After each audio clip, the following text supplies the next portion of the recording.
as you may or may not know, I recently went to Disneyland Paris with my best friend Amy. Shout out to Amy! Everyone loved Amy in the vlogs, so woohoo! For 5 days and 4 nights, and we went in May, so 2 months ago now, and I have compiled a list of 10 rides from the parks, both parks, Magic Kingdom and the studios, and I've compiled like a list of 10 rides that I think are a mixture of more thrilling rides and a mix of more suitable rides for families. So I just wanted to quickly say that before this trip to Disneyland Paris, I was the biggest wimp of roller coasters ever.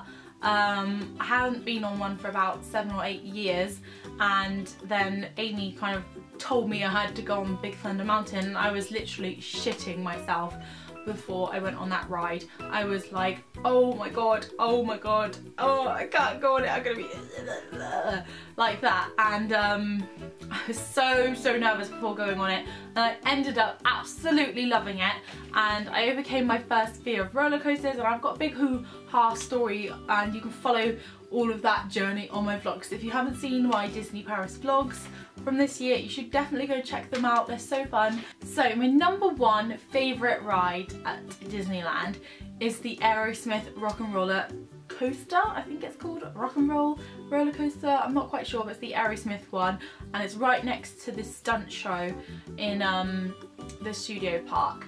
Now this ride was literally the most scariest thing I ever saw, first of all, because it's dark and you kind of go on this, obviously you're in your seats, and you slide off and it goes 3, 2, 1, and then you just shoot off straight for such a long time, really fast, in the dark, and I'm like, it does make your stomach kind of go like that, and then you go straight into a massive loop, and it's an indoor roller coaster, and it's like neon and lights. It's just an amazing ride, and there's loads of twists and turns, and the big loud Aerosmith music comes on. It is just amazing, and I love that ride. We went on it about 3 or 4 times when we were there. So loved that. That's probably my number 1 favourite one. Second one I've written down is Indiana Jones. I love this ride. This is another roller coaster. It has got a loop in it, so be warned if you don't like loops, maybe this isn't the ride for you. It's quite a short roller coaster, it's quite a small one. There's a few dips and drops, and there's a big loop in it, and it comes to quite a halt at the end. It's like full on like that, but a really good one. If you like roller coasters, I definitely check it out. Number 3 is of course Big Thunder Mountain. This is probably the easiest roller coaster at Disneyland Paris. A lot of children were in the line for this one, so kind of eased my nerves a little bit, because I was in the queue and I was like, Amy, I can't go on this, and she's like, Frankie, children are queuing for it, you can go on this roller coaster. I was like, I can't go on it, I can't do it. And I ended up doing it and loving it, and now I like roller coasters, which is really weird.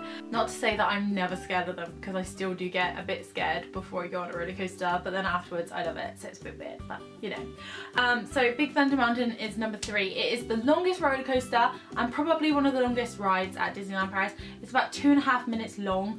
You usually have to wait at least an hour for it at peak times, sometimes longer, sometimes shorter, depending on what kind of time you are there in the year. And you know, it is one of the top attractions at Disneyland.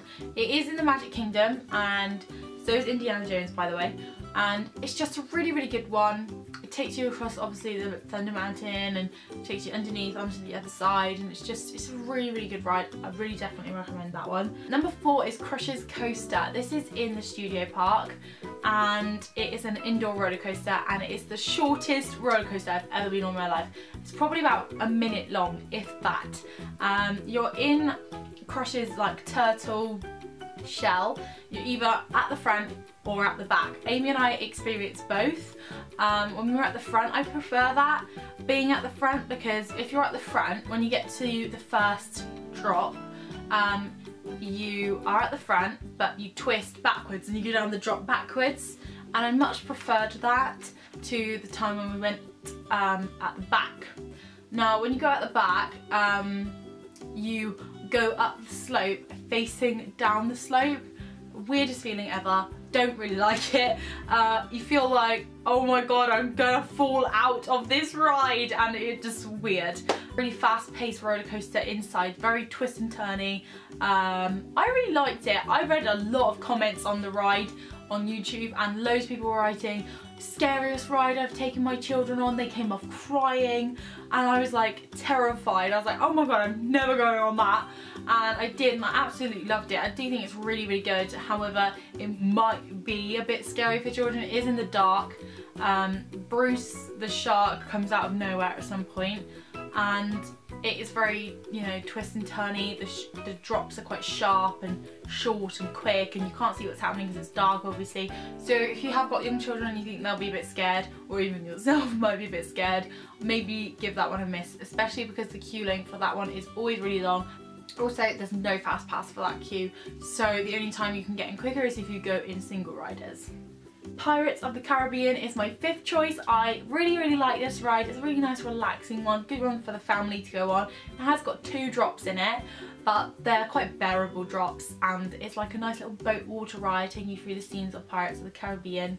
And yeah, it's quite a nice one actually. I like that. A lot of children go on that one, so you're alright, parents. 6th is the Buzz Lightyear ride. The Buzz Lightyear ride is a great interactive, competitive kind of ride where you're in this kind of like, you know, buggy type thing, I don't know what to call it. You sat down and you've got these like lasers, and you're like shooting at the Z's, I think they are, and you get points. And I won, Amy lost. We only ended up going on it once. I have been on it a few times before, and it's a really good one if you're like in a competitive mood. It's just a bit of fun, and it's great for all ages. Number 7 is the Peter Pan ride. Really, really like this one. Out of all of the traditional kind of like inside, going through the scenes of a story type ride in Fantasyland, is it? I think it's in Fantasyland. I can't quite remember. I need to brush up on my lands.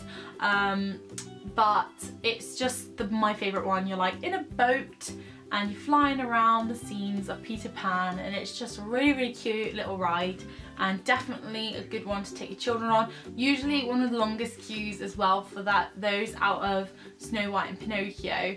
Peter Pan tends to be the longest queue one, so they do fast pass for that. So if you don't want to wait a really long time, you can get fast pass and go on that one. Number 8 is Ratatouille. This is the newest ride to Disneyland, and so is like the Ratatouille part in the studios park, and it's amazing. It's Florida worthy. It's 4D, and it takes you through the Ratatouille kind of like film. It's like it's an experience in itself. You go through like as a rat, and the carts go around, but they haven't got tracks. They're like remote controlled through the floor, and it's just so cool and very high tech, and just really, really, really good. And it's such a long queue at the moment because it is one of the newest rides. Definitely worth waiting for. Perhaps go in the end of the evening where it's a bit quieter, or go in single riders, or get a fast pass for that ride. But it's definitely one to take your children on. Brilliant, brilliant, brilliant. Not just your children, 20-year-olds can go on it too, okay? Number 9 is the spinning teacups. Now I had to add this one in just because it's classic, and Mad Hatter and Alice are often around there, so if you like seeing new characters, they're often around that part, and it's just a nice little fun one to do with the people that you are on holiday with, and everybody can do it. So, but it's a really good one for everyone to do. No one's going to feel sick, no one's not going to want to go on it, and it's quite an easy one to go on. So I like that, and the music's cool, and it's just a bit of fun. Last one is actually It's a Small World. I think that's a great ride to go on. A really nice, again, relaxing one. Maybe you've had a busy day and you just want to chill and you want to see all the lights, and yeah, it's a small world. The song will stay in your head for the rest of the day, but it's a really good ride. I love the one where it's just like lights and white, and it's just, I've vlogged it. I will link it below, but it's really, really good, and I definitely recommend it. And it's my dad's favourite ride. And yeah, that's my top 10 rides at Disneyland. I don't know about Space Mountain because I've never been on it. I can't say. It was actually shut the last time I went, so I couldn't go on it, and I haven't been on Tower of Terror, so I can't tell you about that either.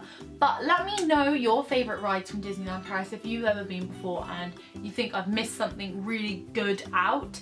And if you've never been before and you're about to go and you're watching this because you're getting excited about your holiday, I hope you have an amazing time.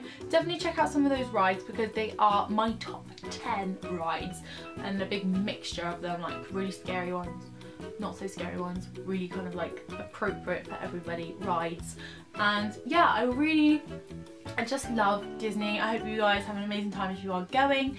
And yeah, if you have any questions for me about Disneyland Paris and a holiday to Disneyland Paris, let me know your questions in the comments, because I'm going to be doing a big Q&A video soon about my trip and giving you some advice for going, because I get quite a bit of questions on my vlogs and I thought I'd answer them all in a big video, because I'm pretty sure if that person's thinking or feeling something, a lot of other people in the country or in the world are probably going to be thinking the similar thing. I hope you guys enjoyed this video. I'm sorry if it was a bit rambly, and I guess I will see you in my next one.